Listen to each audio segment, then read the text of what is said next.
Karnataka assembly इंतखाबात 2023 Mangalore north assembly हलके में कांग्रेस के बागी उम्मीदवार बीए मोहिउद्दीन बावा की जोरदार मुहिम जारी।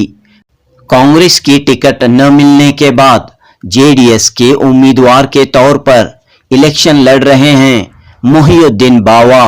कांग्रेस ने यहां मोहिउद्दीन बावा के बजाय इनायत अली को टिकट दिया है। दूसरी जानिब बीजेपी से भरत शेट्टी मैदान में हैं। इस तरह साहिली शहर मंगलूर के शुमाली हलके में तीन तरफा मुकाबला देखने को मिल रहा है। सूरत कल के साबिक एमएलए मोहिउद्दीन बावा ने वोटरों से अपील की है कि उन्हें दोबारा खिदमत का मौका दें। जुनूबी न्यूज़ रिपोर्ट।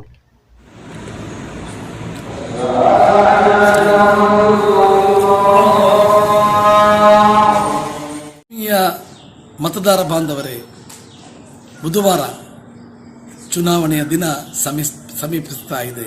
10ನೇ ತಾರೀಖಂದು ತಮ್ಮ ಅಮೂಲ್ಯ ಮತವನ್ನು ನನಗೆ ತೆನೆ ಹೊತ್ತ ಮಹಿಳೆ ಚಿಹ್ನೆಗೆ 3ನೇ ಕ್ರಮಾಂಕದಲ್ಲಿ ಬರ್ತಾ ಇದೆ। ಅದಕ್ಕೆ ತಾವು ತಮ್ಮ ಅಮೂಲ್ಯ ಮತವನ್ನು ಹಾಕಿ ನನಗೆ ನನ್ನ ಕ್ಷೇತ್ರದ ಜನತೆ ಇವತ್ತು ನನ್ನನ್ನು ಈ ನೋವಿಗೀಡಾದ ಮಾಡಿದಂತಹ ಸಂದರ್ಭ ಕಾಂಗ್ರೆಸ್ ಪಕ್ಷದ ಡಿ.ಕೆ. ಶಿವಕುಮಾರ್ರವರು ಹಠ ಹಿಡಿದು ಆ ಸೀಟನ್ನು ಬಿಜೆಪಿಯವರ ಕೈಗೆ ಒಪ್ಪಿಸಬೇಕು ಅಂತ ಹೇಳುವಂತಹ ಒಂದು ವ್ಯವಸ್ಥೆಯನ್ನು ಮಾಡುವಂತಹ ಸಂದರ್ಭದಲ್ಲಿ ಅದಕ್ಕೆ ಅವಕಾಶವನ್ನು ಕೊಡದೆ ಬಿಜೆಪಿಗೆ ಒಬ್ಬ ಕ್ಯಾಂಡಿಡೇಟನ್ನು ಕೊಟ್ಟು ಸೋಲಿಸಬಾರ್ದು, ಈ ಭಾಗದಲ್ಲಿ ಮಗದೊಮ್ಮೆ ಬಿಜೆಪಿ ಬರಬಾರ್ದು ಅಂತ ಹೇಳುವಂತಹ ಹೋರಾಟದೊಂದಿಗೆ ಇವತ್ತು ಪುನಃ ನಾನು ತರಸಿಂಗರ ಮೇಯದ್ದಿ ಬೇರೆ ನಿರ್ತೇನೆ ಅರ್ನಪುಲ್ಲಿ ಈ ಭಾಗದೇನೆ ಇನಿ ನಮ್ಮ ಮಾತ ಪುಟ್ಟದ ಖಂಡಿತ ಸಾವು ಖಚಿತ ಅವಳು ಆ ಹುಟ್ಟು ಸಾವುದ ಪುಟ್ಟು ದಿನ ಆ ಸೈತಿನ ನಡುಟ್ಟು ಏರು ಎಡ್ಡ ಕೆಲಸ ಮಲ್ಪೇರು